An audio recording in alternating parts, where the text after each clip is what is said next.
Hey everybody, thanks for tuning in. I'm George Conley with Scratch Golf Tips. Today we're looking at the golf swing of Tommy Fleetwood, and let's go through some things that the average amateur golfer can learn from a swing like Tommy Fleetwood's. Tommy is one of the best iron players on tour, and I think a huge part of his success with irons in hand specifically is how compact his swing is. I don't want to use the word timid or tense, but Tommy really has a very succinct golf swing. It's very self-contained. Almost all of his iron shots actually end with that abbreviated follow-through, which many people associate with a knockdown shot when you're trying to hit a lower trajectory.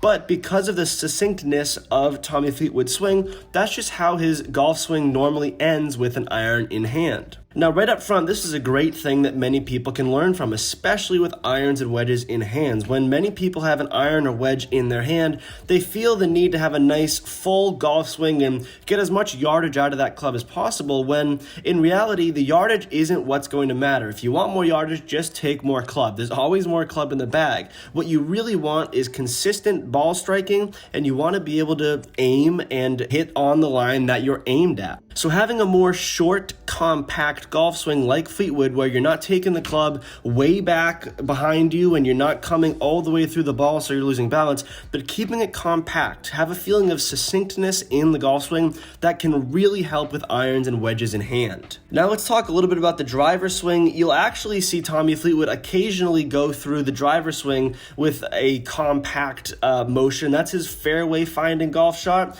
You can normally notice that fairway finding shot by the way that he finishes with the club, but Tommy can also get a lot of yardage out of that driver, and you can usually tell by a little bit of a faster swing tempo. His move through the ball is much faster, and he has that full follow through where he really almost has some whiplash on that club. Quick reminder, if you're enjoying this video and taking something from it, please leave a like rating and feel free to subscribe to the channel so you can see more uploads in the future. So how does a smaller guy like Tommy Fleetwood generate all of this power? It's a good question, and like most smaller golfers, he has a very effective leg movement through the ball. In this head-on view, we can see through transition how that front leg straightens up, and not only does that front leg straighten up, but that right shoulder for him, that trail shoulder, dips down to the ground.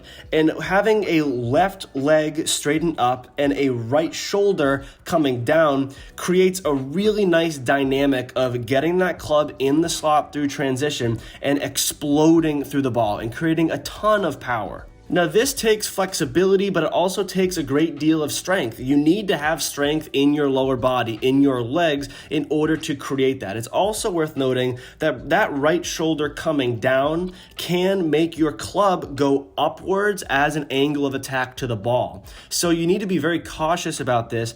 This video you're seeing right now is obviously with driver, which we want that upward angle of attack with the driver. But it's important to note that having that right shoulder really come down for an iron shot where we want to be hitting down on the ball could get risky. It could lead to you picking up at the golf ball, maybe hitting some more thin golf shots. So if you're a more amateur golfer level, you're a higher handicap who's just looking to hit the ball better, I would not necessarily play around with that right shoulder coming down unless you're doing it with the driver swing specifically. Stay away from it just for the sake of not being confused. Stay away from that right shoulder coming down with your irons and wedges. In terms of Fleetwood's tempo and swing rhythm, it seems like everything flows so nicely. There's nothing violent about the swing. I would say that his backswing tempo is on a slightly slower side, which is something that we'll generally see with some of the best iron players across any tour on professional golf. But it's just a very nice flowing motion. And if you've watched all of these videos and maybe some other videos of Fleetwood swing on PGA Tour broadcasts, you'll see how consistent it is. And that is another mark of excellent ball strikers, is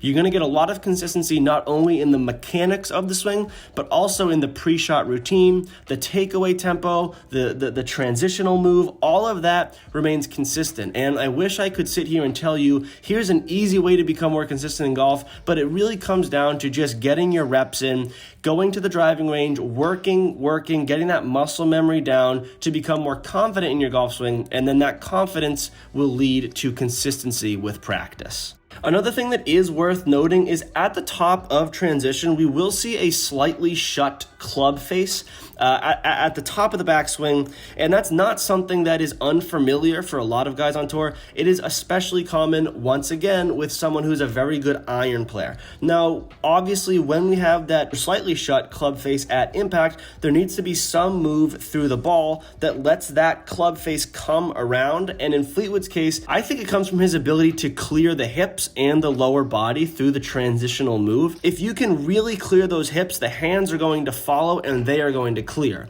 And when I'm referring to the hands clearing, I'm referring to, for Tommy Fleetwood, a right-handed golfer, that right wrist folding over and manually shutting that club face down so that at address to ball or at the impact positioning, that club face remains fairly neutral as it does at address. Now, obviously, Fleetwood can fade and draw the ball just like most professional golfers can, but he does play a fairly straight golf shot with the irons and off the tee if he's hitting a little knockdown shot. But because of the nature of his golf swing and how abbreviated and compact it is, Fleetwood is excellent with his trajectory control. That's why we've seen him play very well overseas in Europe. A lot of people know he has not yet won in America, but overseas, when you get windy, adverse conditions on the golf course, guys like Fleetwood who can take that ball down, take some spin off, keep it low under the wind, have seen some great success, and that success is a result of how compact Fleetwood's swing is. I hope you've learned something from Fleetwood's swing that you can implement in your swing to make you a better golfer and make you a little bit more confident on the golf course. If you have any questions or comments on anything that I've mentioned,